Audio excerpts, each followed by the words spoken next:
Welcome to the Bowls Hour, brought to you by Summerset Retirement Villages and Dynasty Apparel. I'm Erin and my co-host is Alex, and today we have a number of things to chat about. We're starting with what? Yes, we do. We do have a number of things. We've got one guest, so we get to have a long chat with Barry Morrison from the Naenae Bowling Club, Erin. But before we kick into gear and have a chat to him, I just wanted to talk a little bit firstly about the upcoming Summerset Nationals singles and pairs. Yay! That has been held in the Auckland region. The entries have closed, so we've got a tally now of how many entries we have. So our host centres are North Harbour and Auckland. Mm-hmm. Yep. Mm-hmm. We've got two host centres, don't we? Yes, we do, yep. Are you going to take a guess at how many entries we've got, Erin? I guessed 313 in one of the disciplines, one of the categories, whatever you want to call it. You can cut that bit out. 313, and I said we should close them because I know 13 is such a lucky number, unfortunately. I know someone who would disagree with you saying that 13 is a lucky number. Definitely not Taylor Swift. So when you say guess, am I guessing complete, like singles, men and women and open disability and pairs, let's go entries? Guess the combined singles entries for the men's, women's and open disability. 428. It was actually not that far away. Okay, what am I? What is it? Well, we'll do some arithmetic in our heads here because the Excel sheet is on paper, so it won't add it up. We got 328 entries in the men's singles. I'm going to write this down. 328. 127 entries in the women's singles. Yep. So that's 458 and 7 is something. That's 5. fast 95. maths. Keep going and I'll put the next one down and I'll do it with long addition. And then we got 30 in the open disability singles. Have you been talking to anyone from the South Island recently?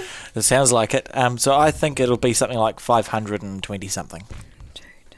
Carry the 1, 2, 3, 4, 5. How's your mathematical? 455 is what I'm just. What did I say? 420 something. No, that can't be right. 328 plus 127 and 30. Oh, it's 458 and 7 is. Oh, hold on. It might be 8. It should be 8. Yeah. Yep, because 2 plus 2 is 4 plus 1 is 5 plus 3 is 8. 485. Have we made ourselves sound more or less competent to the listening public? I would like to take a photo so that you can actually see my working out here, because you should get points for working. Yeah. Even if you get the incorrect with the arithmetic situation. With the arithmetic. I always think we go entirely off track. We'll come back in a second. I prefer the way they teach you to do the subtraction the old-fashioned way.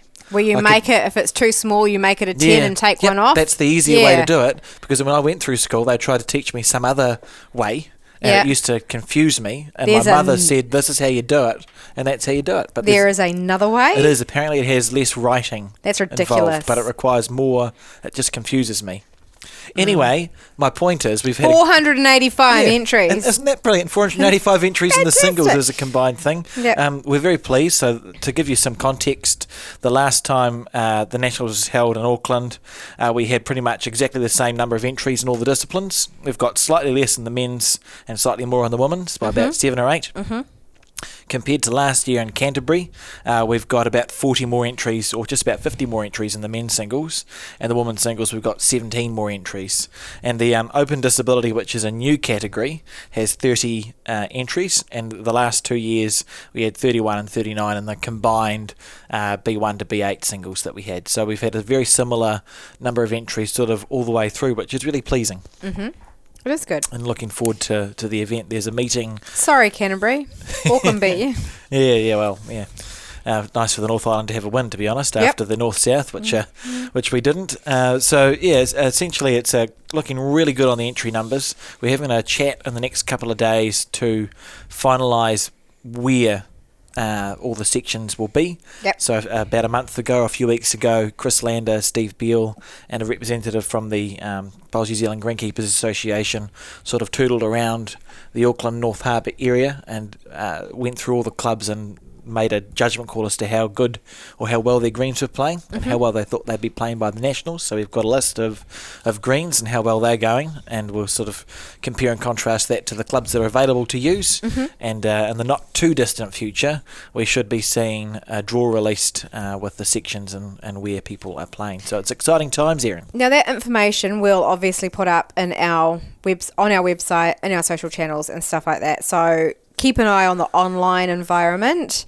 Don't worry about thinking you've missed it if you can't see it there, because it won't be there. We'll make a song and dance about it when it is there. Absolutely. Will that be available? Will that information be available in Bowls Hub when it's there as well? So people can log into their member profile and they can see what section they're in. And I'm pretty sure, and I might be wrong, but I'm pretty sure if you're a member of Bowls Hub, so anyone who's entered, I'm sure you can have a look and see who else has entered already now. We've got a list of entrants sitting somewhere in your Bowls Hub profile. If you go for a look at your competitions, there should be a list of entrants before it's been put into the sections. If you just want to have a nosy and see who's there. See if there's an old foe that's decided to not play this year. This year, of course, we haven't released the list asking for corrections on names because people have signed up to Bowls Hub. So we presume that the name is correct. Yes. Because you've signed up to Bowls Hub. But if you do see that your name is wrong, flick us an email anyway, just to info@Bowls New Zealand or events@Bowls New Zealand or Colin or Alex,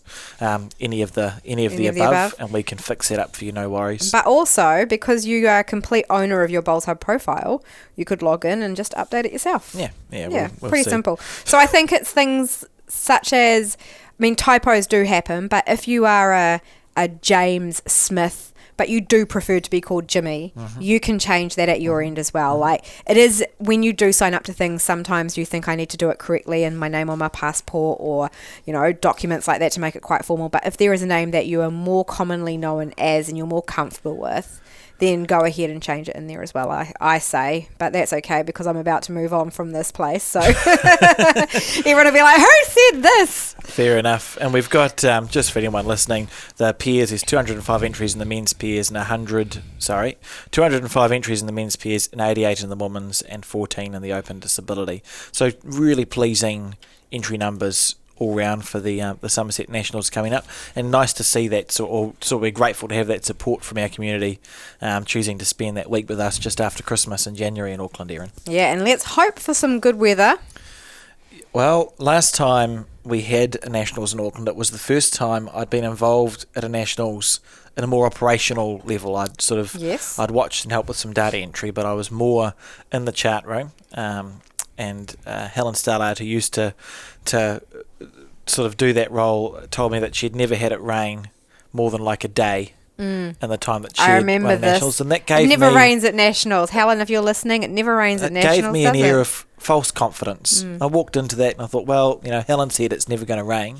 And the heavens did open, Erin, on more than one occasion. They did. And it was a really stressful week, and I didn't enjoy it. Yep. But yet you're still here, so you made it through. This Nationals, I'm hoping for no rain, and we can have just keep it nice and simple. But be rest assured that there is a rain plan in place, and we're blessed in Auckland and North Harbour with having a number of artificial greens if it comes to that, and then there are other options. And when you say artificial, is that because they drain better, or are these artificial also covered at the same time? Some of them are covered, but it is because they do drain better, so you can just play on artificial without sort of too much concern until obviously there's a bit of water and then you can't. Aquaplaning. It becomes more challenging. And I guess at the end of the day, it's about getting bowls played as opposed to the surface that it's on when you are limited by days and hours and... Yeah, and I think one of the things that we're beginning to see as well, and again it's a slight segue away from the Nationals conversation, but even with our artificials or our synthetic greens, they've improved a lot in the last few years. Even in the last 5 years, I'd argue that synthetic greens, from whoever makes them, are better than they used to be. And we'll see that continue to happen. So they'll get better and better. And there will be, in the not too distant future, I think, a situation where our Nationals, you may have a green or two that are synthetic. Because at the end of the day, you need to find a lot of greens to run a national event. You do. And you want them to be as good as possible. It may make more sense going forward, considering the number of clubs that are switching to your synthetic or artificial surfaces, that a couple of them be that. So be prepared if you're listening. But I think the surfaces are improving, to be honest. I think it's getting getting nicer. Okay, and the other thing I wanted to talk about, Erin, just quickly before we move on to having a chat to Barry Morrison from Naenae Bowling Club, is just firstly, the live streaming coverage of the Nationals should be pretty cool, and keep an eye out for that. We're going to get a couple of good commentators up and try and cover the finals really well and see what else we can do. But also, we've had a really good response to the old VHS tapes coming in. Mm-hmm. And if you've been watching our Facebook page, you'll have seen, I think yesterday we had the last 5 ends of the 1990 Commonwealth Games fours final between Australia and New Zealand in the women. Yes. And it was disappointing as New Zealander because we lost. But we were I think we're unlucky to do so. I can look at a game that was 1990, 32 years ago. Like such a long time ago. That's not okay.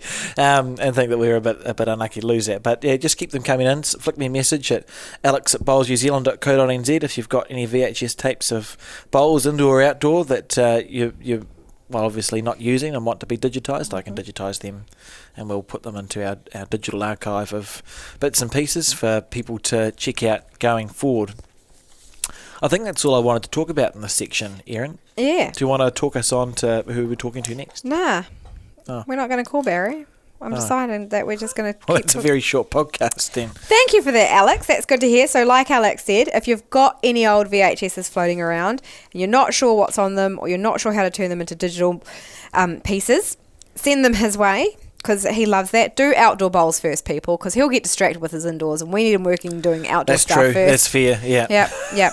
But it's good. It's good content. It's nice to look back and see what similarities there are, but also just how far the sport has come as well.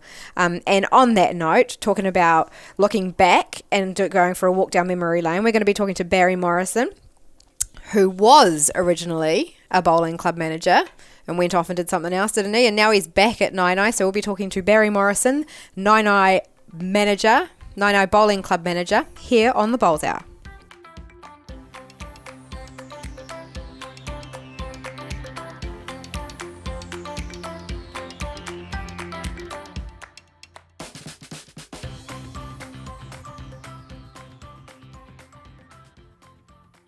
Welcome back to the Bowls Hour, brought to you by Summerset Retirement Villages and Dynasty Apparel. We are now speaking with Barry from Naenae Bowling Club. Welcome, Barry. G'day. Hey, team. You want to start that again? No, we'll just push through. We'll push through. It's like that three-way handshake. Yes. Oh, that's hilarious. Turn it into a meme. Yeah, no, thanks for joining us, Barry. It's a much appreciated. So I thought, you're now the manager of Naenae Bowling Club, and we'll talk a bit about that later. But the first thing I wanted to get from you is, what's your first memory of bowls, just in general? Oh, I could be travelling around my home province of Southland, following my father, who was heavily involved in playing and administration down there. So basically, from a baby, we'd go to different greens around the province for championships and tournaments, and then we'd head back to HQ on a championship weekend, and he'd get all the phone calls in, no text or mobile phones those days. It was all landline. And I'd get a packet of chips and a can of Coke. Whilst I did the post-section draw, just to keep me quiet in the corner. Yeah, good. We're going to ask that because quite often it's a packet of chips and a can of fizzy drink. Yeah. Ready salted. Yes. Ready salted? Well, I'm a fan of chicken, but none of the salt and vinegar rubbish. That can just... Yeah. No, not in those days, no. It's not our bonus question this week anyway, but I agree with the ready salted call. So, okay, that's your first memory. You've been around bowls for a while, and we fast forward a little bit, and you've had some time as a bowls club manager. Can you talk to us about how that happened, and what was the first time you sort of moved into that role? The first time I moved into that role, I was living in Auckland and managing a pub out Panmure, and got to know Kevin Hickland quite well. And he came to me, he knew that I was not really happy, and he came to me and said, this bowling club, Onehunga at the time, were looking for a secretary manager. So I met with Kevin and another Auckland legend, Gary Fleming, and had an interview, and the rest, they say, is history. And I became secretary manager up there for about 9 months in that role, and then my wife got pregnant, so we and just a job change came up to move out of Auckland. Cheaper with children, as you can probably imagine. Some things never change, it seems, with Auckland. and so that was the first foray into it, and hospitality has been my background, but moved to Wellington about 6 years ago, and was working at a cinema complex in town, and then I saw this job out at Naenae, and I said to my wife, have a look at this, and she said, what do you think? I said, well, I've done it before. I know bowlers. I knew of Naenae having the complex, and applied for it, and here I am. Boom goes the dynamite. Brilliant. So if we think about back at the Onehunga Bowling Club, you would have been, that must have been one of the first times that there was a secretary manager paid role at a bowling club, wouldn't it, Barry? That would be, yes. Yep. I can't think of any other club in Auckland that had a full-time manager role. And it was very much the foresight of Kevin and the Onehunga board at the time to develop that role, and knowing that bowls needed to look outside bowling as the core business. Yeah. If they were to survive. And fast forward 13 years since that time, there's a number of clubs around the country now that have roles, and Naenae is one of those. And those are the clubs, I think, that are thriving and surviving. And Naenae is pretty massive when you think about what it's done. It's got 3 natural greens out the back. It's got a covered artificial. It's not just a bowling club, but it has darts, it has snooker. It very much is almost equally a hospitality venue as much as it is a bowling club. Absolutely, and I think that's where bowls and bowling clubs, and it's not going to work for every bowling club in the country, but I think some of the big players around the traps can definitely, if they want to survive and grow the sport, I think that's the way to head. Yeah, absolutely. And just sort of still harking back a little bit before we move on fully to Naenae, when you were employed at the Onehunga Club, what was was there a response by sort of like the general group to that? Was it like a welcoming one, or were people thinking, very welcoming. Why have we hired someone? Very welcoming. Again, they recognise the need for somebody to take care of the business aspect of the club, but also have an eye on the bowl side of it. So they were very welcoming, and had some great times in the club rooms, and got to know some wonderful people and made some long-last friends. Absolutely. Wonderful. The only other question I have sort of harking back to there is if you think about what the bowl scene was like, you said 13, 14 years ago at the Onehunga Club when you were the manager there, and we fast forward now a decade and a bit. Has it changed much, and if so, how? It was revolutionary back then, and I think there were some clubs looked at Onehunga with some jealousy and what are you doing sort of scenario. It's a bit more relaxed now. It's not as, I guess, the club at Naenae have been very welcoming again, and the bowlers in general in Wellington have been very, very supportive and welcoming, and getting to know and make some friendships with them as well. So it has changed in the terms of, I think, people accept it. So just a more, something that is expected as opposed to something that's quite different. And I think, like, if you look at, not making assumptions or anything here, but if you look at a bowling demographic, a lot of people are either could be retired and will be volunteering their time, but they also but what happens is you have a small number of those people these days, and they're getting asked to do a lot, and they're starting to lose the ability to do their bowls, to play their bowls as well, because they're being drawn into management and administration and stuff like that. So to have an actual manager who can do a lot of that administrative work means that they can volunteer where they would have, but they actually don't get drawn into the admin anymore because they're doing bowls. Their club is growing, which is great. It's fantastic, but they don't get caught up in that. And then the alternative side from a retired volunteer that does it is, it might be a person who is also working full-time but volunteering time at a bowling club, who is doing a 40-hour week in a job, or might have a family or something like. They're finding that they thought they could do a couple of hours here, but their hours are being pulled out more, and again, having an administrator, a manager who can do a lot of the other work, leaves time for these people to volunteer how they thought they might have been volunteering. So stay involved in the sport that they love, volunteering what they know they can and not being stretched, and actually feel really comfortable about turning up and getting to bowl as well as volunteering and not being pulled out in a different direction again, which is something that I think as clubs get busier, it's something that they're going to have to face. You get stretched a bit. Absolutely right, Erin. Yep, absolutely right. And that's the thing. I guess, without trying to make assumptions, the demographic is aging. Within bowls, and you're right. But to have somebody such as in my role that takes care of the business, the funding of it, which is the key thing for any club, any sport, it just allows them to turn up. Yeah.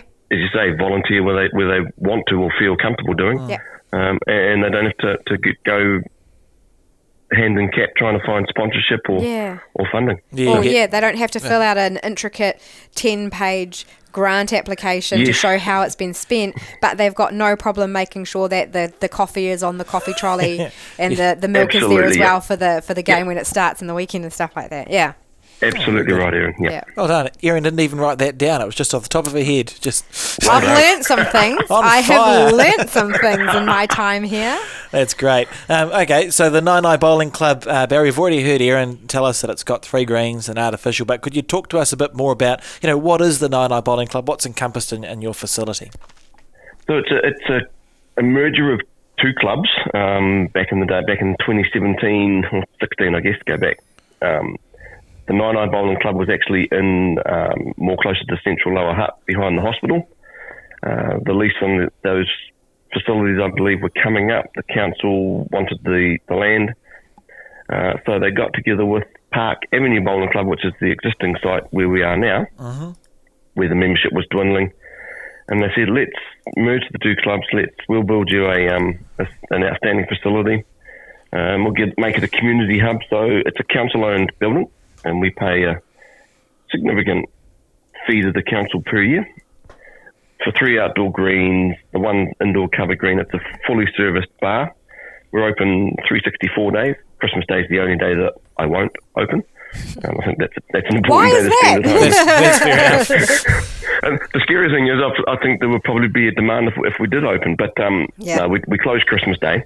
But you're right, with many different parts now, and the strategic goal of the board is to become the best club we can be, so as to be the best bowling club we can be in Wellington. And so we've got Rotary involved. We've got a very active and supportive RSA club, Taito RSA, and they do a fantastic job in supporting us. We've got cross-country vehicle, on-site caterer that's open 6 out of the 7 days. So we're not solely a bowling club that's open for 6 months of the year and then shuts down for 6. We're all year round operation that's open to the whole community. That sounds good. And sort of in the time that you've been there, Barry, are there any sort of satisfying moments or key events or key things that pop out to you that you've really enjoyed being involved with and helped with at the Naenae Bowling Club? Totally. Obviously, the recent delivery of the World Bowls Champion singles, that was an outstanding event and great to be a part of with you and the team, Alex. And just watching that and getting to know people from around the world, making some good friends there, and then watching that witnessing the final bowl of Sam Tolchar to win the championship. I think you summed it up in your commentary, Alex. The kahunas of the man to drive a beer jack with the world title on the line. That was something special to be a part of. So that's probably the most satisfying. Seeing our women's premier interclub team win the Wellington title, then go on to win the regional title and just get pipped at the national finals was also a highlight in the past 12 months. Yeah, it was very close. That's great, and obviously much more to come. The other thing I was going to ask was obviously the Naenae Bowling Club. Sort of, it's you've done a good job. It's large, and there's lots of bits and pieces. Are there any sort of pearls of wisdom that you would that you've picked up with in your 2 roles as a bowling club manager, that you would give out to other clubs that might have managers or be looking to employ them? Like any pearls of wisdom, stuff that makes your life a bit easier to run a club, or be open to all ideas. Don't think like a bowler, or don't think like a bowling club. It is their businesses nowadays, and especially a club of our size is a significant business. But be yourself. Be true to the roots, and just do what's right for your club and your members. Not as I said, the Naenae and the Onehunga, for that matter. Business models won't work for every club. Yeah. And not every club will be able to afford a paid manager. But I think it's maybe look at pooling resources between 4 or 5 clubs and funding a role that could do the managerial side for those 4 clubs, instead of every club having a secretary, treasurer, etc. Yeah, almost like a cluster manager. Like in retail, yes, they have it. Absolutely. I thought you were going to say something else there, Erin. No. So it's a family broadcast. You get that bleep button going. In retail, you'll have an area manager or a multi-site manager that looks after a number of sites, essentially, but they do the same thing across all those sites. Now, they don't need to be the nominated secretary or club position holder. They're just a manager like yourself, a paid position. But as you say, if you get a number of clubs that might sit there and put their hand up and say, yep, we can contribute this and we can contribute that, then you could get a really good person on board that can just start driving that a little bit more as well. Good thought. I think that there's no great secrets between clubs, and we all do the same thing, but duplication of resources. Everybody's got a secretary, everybody's got a treasurer. To me personally, it doesn't matter if X club's got $200,000 in the bank and Y club's got only $50,000 or breaking even sort of thing. There should be no secrets there, so I don't see any issues in sharing a singular resource to help grow the sport. Yeah, and the community. Yeah, I like it. Yes. I'm glad I asked that question. Yeah. It's a good idea, Barry. It's certainly food for thought.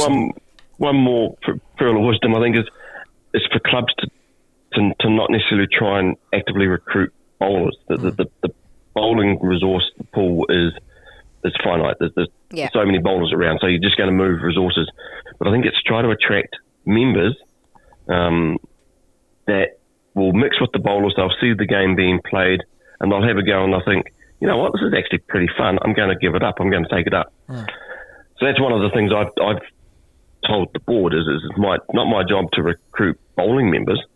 It's my job to recruit members to the club who will witness the events that go on, such as the Worlds and the Bowl 3-5 and champion events. They'll mix with the top players. They'll mix with our club players and bowlers from around Wellington, and they'll take the game up, and the growth will occur organically. So that would be the other pearl of wisdom I might have. Yeah, I just like had it. An idea. He's just thought of he's just sparked something. And I don't know if it already exists out there in the world, but they tend to have, it happens a lot in golf. You have a pro-am, a professional amateur event, and the amateur is normally a celebrity who can actually play golf. So it's not really that, they get the draw card in with that. But how good would it be for there to exist in bowling clubs a competition where you have a bowler and the other person they're not going to be signed up as a junior the minute they start playing. They're not a bowler. They're not a nothing. It's just simply, it would be like you, I'm looking at Alex when I say Alex, Alex, bringing down an old university friend who has never picked up a bowl before, but yet you guys having playing in a tournament, which would be fun. Yeah, good fun. It exposes that person to a different side of bowls, because they're not going to get hit with the I don't know how to bowl, I don't want to disappoint, I don't want to, Alex, you're going to be comfortable playing with me, but the opposition might get annoyed that I can't play a game, and that's what they're here for. But at the same time, the opposition are going to have the same setup. So it's just more getting those people down and actually experiencing it and having a bit of fun. Absolutely agree. Singles plus challenge. one. That's a big challenge for clubs. Yep, that's the one. Yeah. Yep. Yep. The singles +1 category. Because essentially you're playing singles against the other bowler, but you've both got a +1 hanger-onerer. You are all on fire. Yeah. That's great. Very good. Okay, future plans, Barry? Is there anything in the pipeline for the Naenae Bowling Club looking forward? Any plans? We're looking to erect some shading around the outdoor greens for the half a dozen days a year that Wellington is actually sunny, and no wind. We'll definitely be making sure that they're well secured so they don't take off. That's one of the major capital projects we've got planned ahead. Other than that, we've got World Bowls Champion Singles back again in November 2023. So looking to make that a bigger and better experience for those competitors, and just continuing the growth that we've experienced over the past 12 months into the future. That's about where we're at with Naenae. Sounds good. We'll check back in after the next World Championship singles and see how things have gone. Hopefully we order a slightly better. I'm not asking for much, but just slightly better weather if we could organise that. That would be nice. Yep. I don't know who we talk to. my connections, I don't have many in that particular department. Alex, I'm in the same issue. in hindsight, the weather played its part. It rained overnight, and the fantastic crew that we had got the greens ready. It was just the wind that popped up. But as I said to a few people, if you come to a tournament in Wellington and you didn't experience the wind, were you actually in Wellington? Yeah. Good question. And to be fair, it was thanks to the facility that we were able. All the games that were scheduled to be played were because when the weather was too inclement, we could pop inside onto your indoor green and get it sorted. So it did add. It was a relatively stress-free, but certainly there is just a little bit of frustration when the weather goes a bit stupid. But nice to have that option there. Yeah, it certainly got us through. Totally agree, and it was it's a blessing. It's a real benefit to Naenae and certainly to Wellington and to Bowls New Zealand. Absolutely. Okay, well, I'm not going to ask the bonus question. I'm going to ask the bonus question. I'm going to leave it up to Erin. So we ask. I was away with it. No. We ask a bonus question at the end of every one of these. I think this is our 41st episode. So the bonus questions are running thin on the ground, to be honest. Yep. I'll let Erin take it away. She looks like she's ready to ask. Here we go. This is a dessert beverage, Barry. What do you call an ice cream, a scoop of ice cream that's in a fizzy drink? What's the name of that drink? Spider? Yeah. So the conversation internally in the office today has been, when Alex wrote this down, I went, "It's a Coke float or a Spider?" And he went, "What are they?" And I was like, "Excuse me." It's an ice cream. It's an ice cream soda, according to me. Which is so wrong. But I've been outvoted by everybody, including you, Barry, which is disappointing. No, it's all right. It's good. Alex, no, don't apologise. You're right. You're fine. Do you have a preferred? Do you like what do you call them? Do you like spiders? Have you had a spider? I used to when I was growing up. Absolutely. Yep. It had to be a classic Coke over vanilla ice cream. Yeah, they are quite sweet, but quite refreshing. I had one the other day because I was warm. You got to be careful how you pour it, because you don't want it to fizz too much, because then it just spills over, or it creates too much. It creates too much foam and not enough beverage. Like, there is an art to it. There is. Okay, so definitely you're in the spider camp, Barry. He is in the spider camp. I am. Yeah. Okay. Well, I'll let you off. I'll forgive you. And because Alex's opinion is what counts here. Very good. Oh, thank you very much for having a chat to us, Barry. I enjoyed that conversation, and we'll just wish you all the best for the next, this next season of operation, and we'll see you back in Wellington before too long, I'm sure. Appreciate your time, team, and wishing everybody out there in the bowls world a very Merry Christmas and a fantastic bowling for 2023. Thanks, Barry. Thanks, Bye. Barry. Bye-bye. So, Alex, Barry caught you out by surprise there and knew that it was a spider, along with probably the majority of the country. Yeah. Because this ice cream soda that you talk of? I've been trying to figure out where I got that name from. Mm-hmm. Because I did a Google and it appears that spider is what it's colloquially known as in New Zealand and Australia. Yep. And I can remember the first time I had an ice cream soda. Yes. I was 7 or 8 and my father made me one. Yep. And I think he probably would have said, "This is an ice cream soda." Wow, he was wrong. So I'm blaming my father for that, but I'm willing to admit that they probably are called spiders. Or Coke floats. They probably are called spiders. Which is interesting though, because there is a beverage, AW, which is a brand in America. They do root beer, but they also do cream soda. Creaming soda. I like Circle. Yeah. There's another. You can get it from the places that do like the tropical crush. Like in certain bakeries, you can go and buy this can of fizz, and it's not by Coke, and I can't remember what the brand is, but they do a cream soda as well. And when you think about what you've just said, ice cream soda, it is cream soda. It is that flavour. Sort of works. I suspect it's American, but my favourite milkshake flavour is creaming soda. Yes, it's great flavour. Thick shake, a creaming soda thick shake is brilliant. And if you want to go and make it just a little bit weirder, you go egg cream, which is a drink created in America. Yes. On the East Coast. Milk, a little splash of soda water, and then you either do chocolate syrup or vanilla syrup. And that is a flavour that is very similar to cream soda. Okay, so interesting. there's a dairy component, a fizz component, and then a sweet component. There's lots to ponder, isn't there, Erin? I think we've spoken more about this drink than we have actual bowls this week. Wind it up. We could keep talking all day. Get this episode over and done with. It is one of my favourite topics. But anyway, on that note, thank you for joining us on this episode of the Bowls Hour, the show for all things bowls. If you enjoy listening to this podcast, remember to share it around. We can be found on Facebook every week, as well as Spotify, YouTube, Apple Music, the Bowls New Zealand website, or wherever you get your podcasts. Tune in next week for more talk about everything bowls. Until then, roll on.